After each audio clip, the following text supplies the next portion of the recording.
All right, so it's Friday, October 24th, and we've got a pretty big day today. We're going out to Sentinel in Elk River, meeting them. They actually have control over water purification water purification trailer that is in Spruce Pine. All of Spruce Pine's water system got contaminated, so that system that Michael McClure built is up there right now, and from what I know, it's kind of the primary source. We're going to see that today.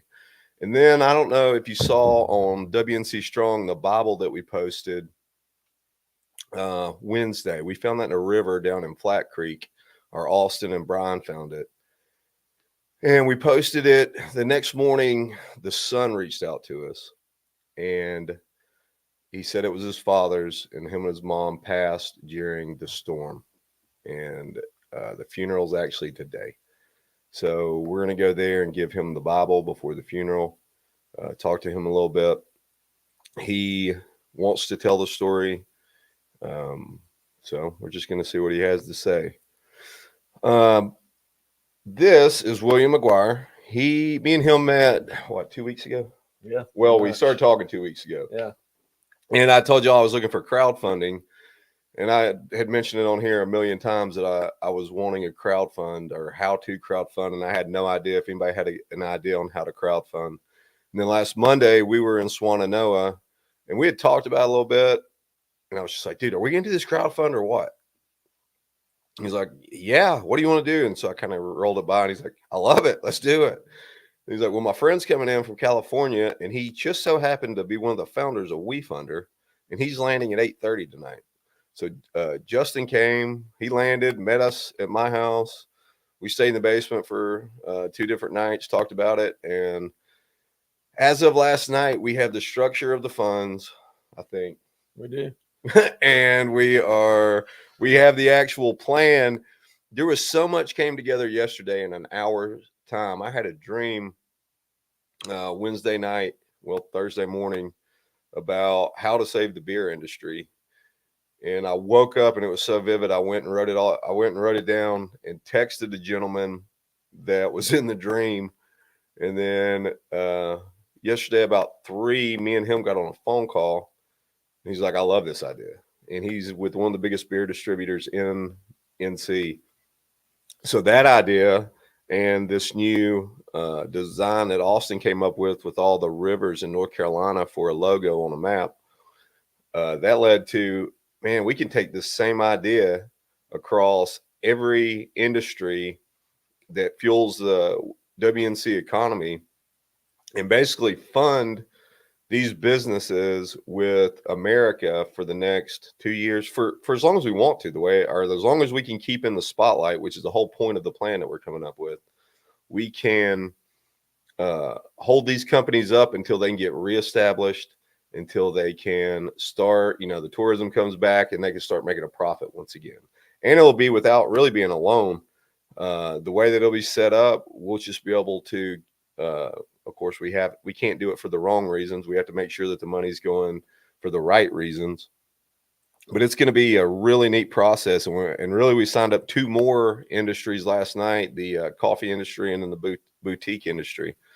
And I think we can carry this across every platform. So now we've got to make a list of all the companies that are going to need help, and then figure out a way to use this model to actually prop them up. So, or not prop up, but just keep them running. It's not a handout, it's a hand up.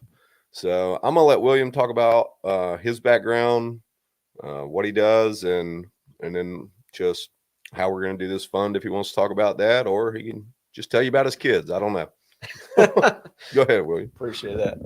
Yeah, I mean, when I first got back to North Carolina, my goal was to create a model where everybody could own anything in their backyard, because capitalism is a dirty word sometimes. Yeah. But capitalism, we know, is like one of the most fast, exponentially growing things that can increase. It just increases, is the nature of capitalism. The question is, who owns it and what do we do with it? So the beauty of what's happening with stuff that got shut down in the 30s and 40s when the stock market collapsed. And they basically said, hey, if you're not wealthy, you can't invest. Oh, yeah. It completely shut off access until 2016 for anybody to participate. They couldn't throw $100 in their local coffee shop to invest in them if they weren't wealthy, but they could go dump their entire life savings in a lottery ticket. The reason they couldn't put the money in is it was illegal. So, like, I mean, that's what we're doing. We're making it where everybody can invest in the rebuild. Correct. And the important part, I think, what the beacon of light, if this goes correctly, and I love the model that you've come up with, like 90% of this should be owned by Western North Carolina. The nonprofits are doing relief, the nonprofits to do economic rebuild, the people that invest, the business owners themselves. It's an opportunity for Western North Carolina to basically own the socioeconomics in the region. The first time that ever became possible in our country's history was 2021. Really? Yeah. I didn't know that. It was somewhat possible back in 2016, but it didn't really feasibly come possible until 2021 when the SEC made some other changes. So as I wrote this model, or whenever I'll say God gave me the model, because I wasn't smart enough to come up with this by myself. And that was the entire model, was Western North Carolina owned the rebuild. Correct. And I didn't know that it wasn't possible until 2021. Yeah. So you're telling me if this was 2020, we would just be like, well, that's a great idea, Ben, but you can't do it. We'd be trying to be a heck of a lot harder to do then. So this made it easier. This made it a lot easier. Well, that's good. I didn't know that till right then. Yeah. But I mean, I think it's important too, because like I have family in mountains to see. I have family in Boone. I have family south of Western North Carolina. I have family at the coast. I was born in North Carolina. I mean, I'm a business partner in North Cove Leisure Club, and like I'm friends with a lot of the founders. I mean, I've been building with them since I moved my family back to North Carolina back in 2019. And so when this hurricane hit, it's devastating, man. I mean, I know you've been on the ground. I've been on the ground. It's been the people helping other people, helping neighbors basically with relief effort and trying to like just contain the death and destruction that's happened. Yep. So people can, like right now, our most critical needs are housing and heat. Yep. Just trying to get women, men, and children that have lost everything, trying to get commissioners aligned so we can literally just get people in the campers and out of like tents are in 30-degree temperature. And there's like a whole community of people working on that, while there's people working on trying to get fuel delivery and then trying to get specialized supplies. And so there's a lot going on right now. And what I don't want to have happen is I don't want to have where like other natural disasters, 40% of businesses are gone that we all loved. And that's what we're trying to bring back. We're trying to fix that. I don't want to have happen where just some outside players come in and they're like, oh, valuations are great now. Or, oh, this is a great opportunity for me as a, fund. This has to come from within. Yep. Or the region will never look the same again. And that's what never be great again. And that's the beauty of me and William coming together and God putting us together, was we both had the vision that this has to be done within. We don't want the outside big corporations coming in. We don't want the businesses and citizens to be strapped with so much debt that corporations are able to take them over because they can't make their payment. Right. And that was really where we meshed on, this is how it should be. Now, how do we do it? And then we got sort of a vision, and now it's just spiraled into this massive plan that works. Yeah. And I think what's cool about the we is like, I know we're talking about it right here, but for people that can't see this, there's a team of hundreds of people that are on board with doing something like this, that are boots on the ground, that are business owners, that are neighbors in their backyard. They're trying to figure out how to rebuild. I mean, I've got a meeting later with one of the people that's part of this. It's right in Swannanoa, you know, and he's just trying to get his business back up and running. And we're like, great, I've got somebody in Raleigh you can connect with that's in similar industry to try to help relaunch that. It's been that the whole time. We get that with everybody, it's great. Every group gets a problem, and then the answer is just like right there. Here we go. The community. Yeah, it's already there. God just has to show itself. The other cool part, we've actually got to go. We're flying up, but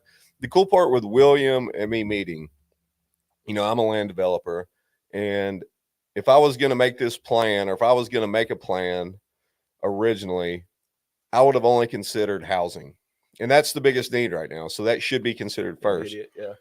But as William said, he's a partner in North Coast Leisure, and they got hit by the storm too. So he was like, we got to worry about these businesses, because if the businesses don't come back, tourism's going to die, and then that's more than 50% of our economy. Yeah. And at first, I didn't really. I was like, whatever. We're not going to worry about these businesses. I got to worry about housing. And as the plan started to unfold Saturday night, the housing and businesses actually play exactly off each other, and they do need to come back at the same time for us to be able to fund this.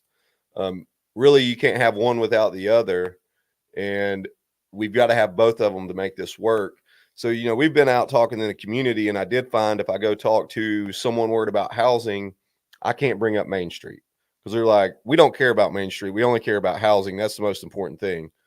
I have found if you talk on Main Street about housing, they're like, yeah, we need to talk about housing. And that's fair in the way that happens, because we have to keep people alive in housing. Correct. It's critical. So Main Street can see that, but when you're only worried about shelter, which you have to be worried about shelter, I'm not downplaying that, you don't really see the business part of it. And I think as business people, that's where we look at it from the 7 mile view and say, we have to have both, or Western North Carolina can't survive. Well, here's a great example. I'm glad you mentioned shielding. While we were working on relief, and we still are, but when we first started, one of the issues we had was that we had people stopping our supply chain. Yep. And that may have been valid or invalid, but they're stopping critical supplies, getting to people that were like literally needed water at that time. Yeah. We also had issues getting air support. And as you know, Western North Carolina, the only way to get some places is helo drops. We've done, like the teams have done tons of those. Part of what happened was one of the people we ran into got us unlimited ground coverage and unlimited squawk code, so air, so we could go anywhere. The relief teams, anybody getting to save a person's life, no longer had impediments to saving people's lives. That's the relief side. When we talk rebuild side, the community needs that same type of shield, but the shield is different. It's not unlimited road access. It's not unlimited air access. It's unlimited access for them to build their companies, for them to fund their companies with friendly capital. And that's what we're doing. For them to be able to be the heart and soul that is Western North Carolina again. And if they don't have that shield, if they don't have people trying to make sure there's protection from predatory capital coming in, predatory capital will come in and forever change the reason. So they'll make it to where they do loan them the money, and then it's got such a harsh payment with it, or harsh repercussions, that they can't maintain it, and then the big companies just take them over and absorb it. It's kind of like a Wolf of Wall Street takeover. You know? It's like it should be illegal, but it's not. And I get it, because it is capitalism, but it takes somebody in the community that sees that and then forms a plan and has the ability to form the plan to do it. Everybody can think about it, but until we do it, we're still just talk.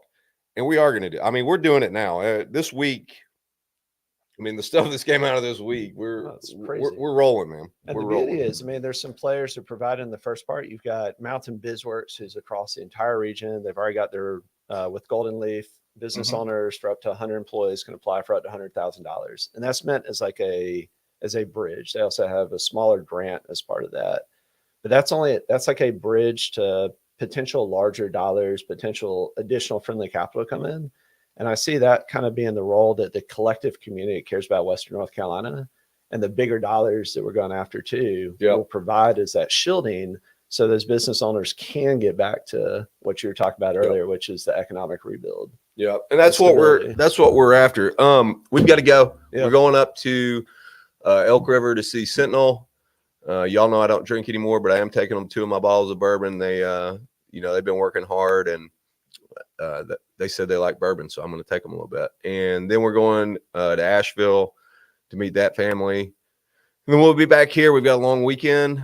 Share this. The plan will start being public knowledge very soon, as soon as we get this signed, as soon as we bring the other players on board. And everything's going to be public. Everything's going to be transparent. And we truly do have a way to fund this without crushing the businesses or crushing the homeowners. If you are a business and you want to go ahead and start talking about how you come back and how you fit into the plan, start reaching out to us. If you know a business in any of these towns, have them reach out to us, or you tell us which one they are. We are ready to start talking to people and talking about the rebuild and how we make it possible quicker. I would love to have Main Street Christmas, even though it might be pop-up stores. And I would love to have Main Street up and running for business in the spring. And that's our goal, and that's what we're going to shoot for. As I always say, if you're struggling or you know somebody's struggling mentally, physically, emotionally, financially right now, and they feel like there's no hope, have them reach out to us. Let us talk to them. I know what it's like. I've been there, and I was there whenever everything was going great, and I shouldn't have been that way, and I didn't feel like talking to anybody about it. So I know right now with what's going on, there's going to be, it's not going great, so it's going to be even worse. But if you are one of those, or you know one, have them reach out to us. We truly want to talk to them, and we truly want to help. God bless and much love.